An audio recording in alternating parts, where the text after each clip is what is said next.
play fake.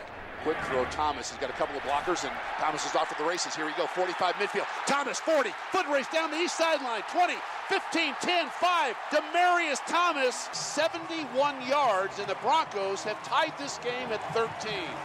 MTN Sports had a sideline seat to history on Sunday, September 9th, as we watched future Hall of Famer Peyton Manning become just the third quarterback to reach 400 career passing touchdowns, the quickest to ever do so. But we weren't the only Montana boys with a front row seat to one of the best in the game. You know, I learned a lot from him this game. Peyton made some great calls.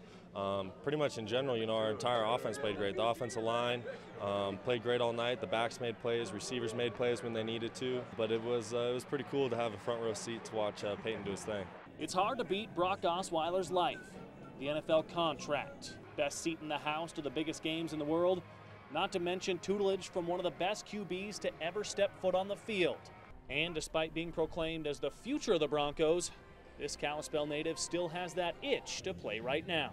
I mean, it's hard to really answer that because obviously as a competitor, yeah, you want to be on the field, you want to be the guy making plays.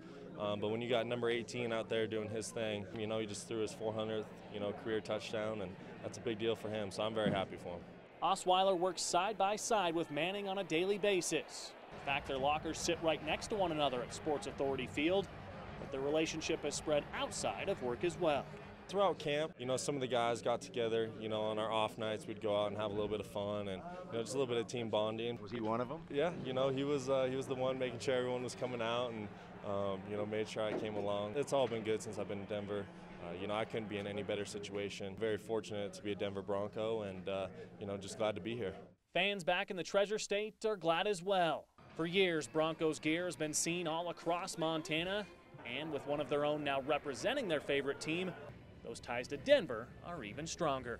You know, it's very special, and you know, coming from Montana, a state that, you know, I know a lot of people are big Bronco fans, and they're always very aware of what's going on down in Denver. So for me to be drafted up, you know, to Denver and, you know, get an opportunity to play behind Peyton Manning and have a great coaching staff, you know, I couldn't be any more fortunate, and I'm very thankful for that. Were you a Broncos fan growing up? You know, I wasn't. I really didn't have a favorite team growing up, you know, but I did follow the Broncos just because they were the close team, you know, them and the Seahawks. But it kind of made it easy, you know, whichever team drafted me was going to be my first favorite NFL team.